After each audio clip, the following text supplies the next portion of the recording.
Halo semuanya, selamat datang di sesi penjelasan materi kita kali ini. Saya benar-benar antusias banget karena hari ini kita bakal ngebahas sebuah topik yang jujur aja, mungkin bakal ngubah cara pandangan kalian soal rutinitas ibadah sehari-hari.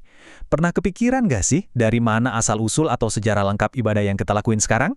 Nah, hari ini kita bakal ngulik tuntas sejarah lengkap gimana sih para nabi di masa lalu itu beribadah dan apa bedanya sama zaman sekarang. Kita bakal bedah bareng materi sumber yang luar biasa ini. Jadi pastiin kalian fokus ya, karena ini bukan cuma sejarah biasa. Ini ibarat menelusuri jejak perjalanan spiritual umat manusia. Oke, yuk langsung kita mulai. Coba pikirin deh, apakah nabi-nabi zaman dulu itu berdoa dan beribadah persis kayak kita sekarang?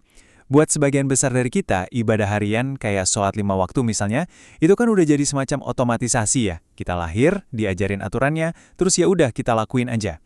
Tapi pertanyaannya, apakah format atau aturan ini udah sama sejak manusia pertama kali ada di bumi?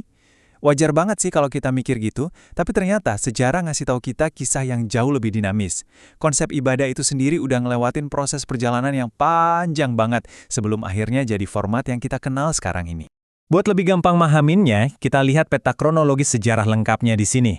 Kita mulai dari era Nabi Ibrahim, terus lanjut ke era Nabi Musa, masuk ke era Nabi Isa, dan ditutup di era final, yaitu era Nabi Muhammad SAW. Nah, tahu nggak apa yang paling menarik dari semua ini? Di balik semua perbedaan zaman atau budaya, ada satu pondasi absolut yang nggak pernah berubah sama sekali, yaitu Tauhid. Tauhid ini adalah ajaran mutlak untuk menyembah Allah semata, titik. Nggak bisa ditawar. Semua nabi yang ada di garis waktu tadi, tanpa terkecuali ya, bawa pesan inti yang sama ini. Jadi, sebelum kita ngomongin bedanya cara mereka ibadah, kita harus sepakat dulu di satu hal. Tujuan akhir mereka itu sama persis. Dan buktinya jelas banget kelihatan di praktek-praktek kuno mereka. Jauh sebelum ada aturan-aturan detail, para nabi terdahulu tuh udah ngelakuin elemen-elemen dasar ini. Bayangin aja ya, praktek kayak sujud untuk nunjukin ketundukan total, lalu berdoa, dan berzikir mengingat Tuhan. Gila kan? Ini tuh ibarat bahasa universal buat keimanan. Waktu seseorang bersujud di tengah padang pasir ribuan tahun lalu, esensi perasaannya itu sama persis sama kalian yang lagi sujud di tengah sibuknya kota modern hari ini. Benar-benar fondasi yang nyatuin kita semua lintas zaman. Sekarang, kita masuk ke perhentian pertama di garis waktu kita, Nabi Ibrahim, kurban, dan Ka'bah. Ibadahnya Nabi Ibrahim ini punya ciri khas yang unik banget. Beliau itu ibadahnya sangat identik sama pengorbanan fisik yang luar biasa. Makanya, dari sinilah kita kenal banget sama konsep kurban yang masih terus kita jalanin sampai detik ini kan. Terus, peninggalan fisik terbesar beliau pastinya adalah pembangunan Ka'bah. Jadi beliau nggak cuma ngajarin koneksi spiritual di dalam hati, tapi membangun sebuah monumen di dunia nyata sebagai pusat ibadah buat generasi-generasi setelahnya. Ka'bah ini jadi semacam simbol sentral persatuan buat semua orang yang megang teguh ajaran Tauhid tadi. Yuk kita geser sedikit dan lihat perkembangannya di perhentian kedua. Nabi Musa, hukum detail dan ketat. Di masa ini Nabi Musa bawa aturan atau syariat yang sangat mendetail dan super ketat. Kenapa coba? Kalau kita lihat dari materi sumber kita, waktu itu Nabi Musa lagi mimpin kaumnya keluar dari perbudakan dan benar-benar lagi ngebangun peradaban dari nol.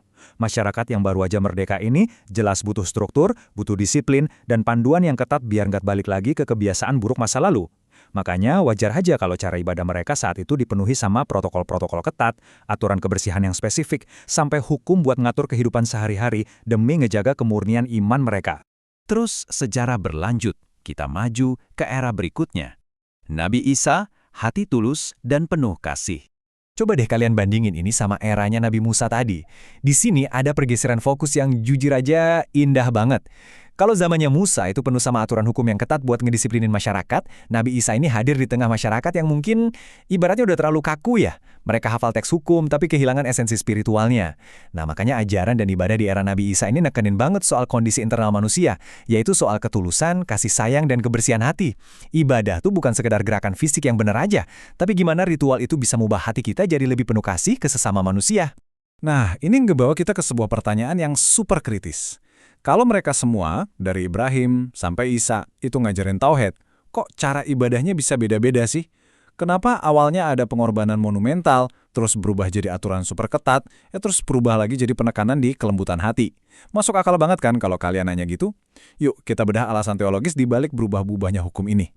Jadi poin krusialnya ada di perbandingan ini. Coba lihat bagian kiri. Yang konstan alias yang nggak pernah berubah, yaitu tauhid, keyakinan ketuhanan yang Maha Esa itu pondasi mutlak, nggak bisa diganggu-gugat.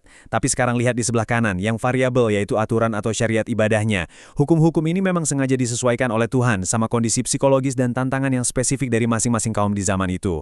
Maksudnya gini, masyarakat nomaden zaman dulu, masyarakat yang baru bebas dari perbudakan, sama masyarakat yang kehilangan arah spiritual, pasti butuh metode pendekatan yang beda-beda kan? Konsep inilah yang ngejawab kenapa cara ibadah itu terus berevolusi sesuai sama apa yang paling dibutuhin umat manusia saat itu.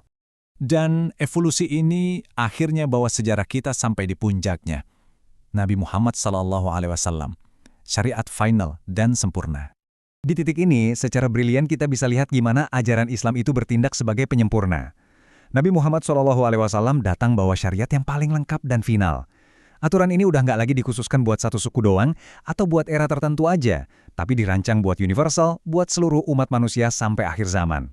Kerennya, ajaran ini tuh ngegabungin fondasi monumental dari era Ibrahim, disiplinnya hukum di era Musa, dan kelembutan hati dari era Isa dirangkum jadi satu sistem ibadah yang benar-benar seimbang, komprehensif, dan ya sempurna. Coba deh kita sama-sama resapi kutipan ini. Ibadah yang kita lakuin hari ini adalah bagian dari perjalanan panjang para nabi. Waktu kalian lagi sujud hari ini, kalian tuh nggak lagi ngelakuin rutinitas kosong. Secara historis, kalian lagi terhubung langsung sama Nabi Ibrahim, Nabi Musa, Nabi Isa, dan ribuan tahun sejarah spiritual lainnya. Ibadah kalian sekarang itu adalah hasil dari evolusi panjang kasih sayang Tuhan waktu ngebimbing manusia. Kalau kita paham sejarah lengkap ini, rasanya tiap doa dan gerakan ibadah kita bakal kerasa jauh lebih dalam dan bermakna, setuju nggak? Sebagai penutup sesi penjelasan kita kali ini, saya mau ninggalin kalian sama satu pertanyaan buat direnungin. Dari semua era tadi, bagian ibadah Nabi yang mana nih yang menurut kalian paling menarik? Apakah keberanian kurbannya Ibrahim, disiplinnya Musa, tulusnya Isa, atau sempurnanya syariat Muhammad?